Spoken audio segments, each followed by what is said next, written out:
તાલુકા પંચાયતના પૂર્વ ઉપપ્રમુખના પુત્ર સામે પરપ્રાંતીય યુવતી દ્વારા દુષ્કર્મની ફરિયાદ નોંધાવી હતી। શહેર નજીક બાજવા વિસ્તારમાં રહેતી 21 વર્ષીય પરપ્રાંતીય યુવતી ધોરણ 12 ભણેલી છે। વડોદરા તાલુકા પંચાયતના પૂર્વ ઉપપ્રમુખ રાજેન્દ્રસિંહ ગોહિલના પુત્ર અનિરુદ્ધસિંહ અને યુવતી વચ્ચે લગભગ દોઢેક વર્ષથી પ્રેમ સંબંધ હતો।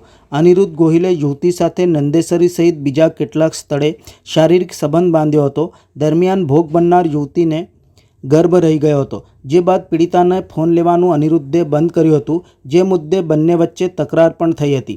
ત્યારબાદ પીડિત યુવતીને ધમકીઓ આપી 1 મહિના અગાઉ અનિરુદ્ધે બળજબરીપૂર્વક ગર્ભપાત પણ કરાવ્યો હતો। નેતાના પુત્રના ત્રાસથી કંટાળેલી યુવતીએ આખરે હિંમત એકત્ર કરી ગઈકાલે અનિરુદ્ધસિંહ રાજેન્દ્રસિંહ ગોહિલ ઉંમર વર્ષ 26 રહે નંદેસરી વિરુદ્ધ નંદેસરી પોલીસ મથકમાં ફરિયાદ નોંધાવી હતી। પોલીસે અનિરુદ્ધસિંહ સામે દુષ્કર્મનો ગુનો દાખલ કર્યો હતો। ત્યારબાદ વધુ તપાસ માટે મહિલા પોલીસ પીડિતાને ગુરુવારે મોડી રાત્રે એસએચજી હોસ્પિટલ લઈ ગઈ હતી, જ્યાં વિસ્તૃત તપાસ બાદ લેવાયેલ સેમ્પલ ફોરેન્સિક તપાસ માટે મોકલાયા હતા।